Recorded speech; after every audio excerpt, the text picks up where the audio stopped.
puffed along his branch line, he always looked forward to something special. The sight of the river. As he rumbled over the bridge, he would see people fishing. Thomas often wanted to stay and watch, but his driver said no. What would Sir Topham Hatt say if we were late?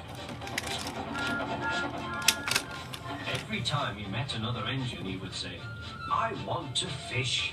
But they all had the same answer. "Engines don't go fishing." Silly stick-in-the-muds, thought Thomas. One day he stopped as usual to take his walk to the station by the river. "Out of order." "Bother," said Thomas. "I'm thirsty." "Never mind," said his driver. "We'll get some water from the river."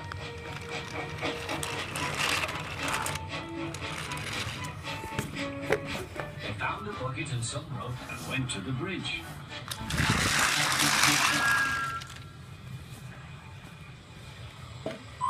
Then the driver let the bucket down to the water. The bucket was old and had 5 holes. So they had to fill it, pull it up, and empty it into Thomas's tank as quickly as they could, several times over.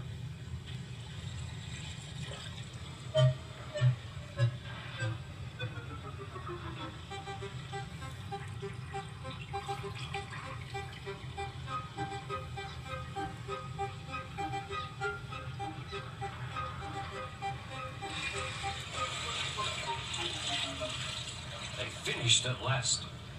That's good, puffed Thomas, and Annie and Clarabelle ran happily behind.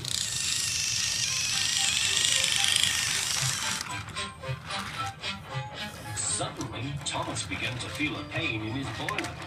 Steam began to hiss from his safety valve in an alarming way. "There's too much steam," said his driver. "Oh dear," groaned Thomas. "I'm going to burst. I'm going to burst." They damped down his fire and struggled on. "I've got such a pain. I've got such a pain," Thomas hissed.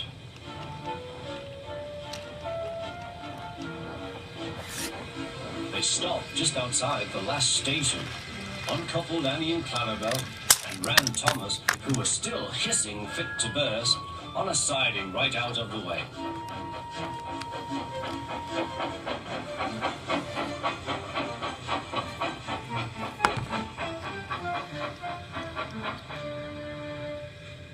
Then, while the conductor telephoned for an engine inspector, the driver found notices in large letters, which he hung on Thomas in front and behind. "Danger, keep away." Soon the inspector and Sir Topham Hatt arrived. "Cheer up, Thomas," they said. "We'll soon put you right." The driver told them what had happened. "So the feed pipe is blocked," said the inspector. "I'll just look in the tanks." He climbed up and peered in. Then he came down. "Excuse me, sir. Please look in the tank and tell me what you see." "Certainly, Inspector," replied Sir Topham Hatt. He clambered up, looked in, and nearly fell off in surprise. "Inspector," he whispered, "can you see fish?" "Gracious goodness me, how did the fish get there, driver?" "We must have fished them from the river with our bucket," replied Thomas's driver.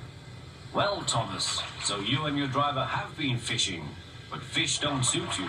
We must get them out."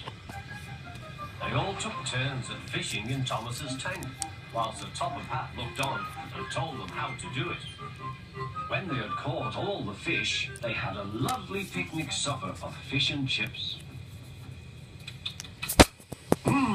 That was good," said Sir Topham Hatt.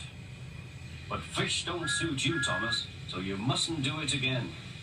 "No, sir, I won't," said Thomas sadly. "Engines don't go fishing.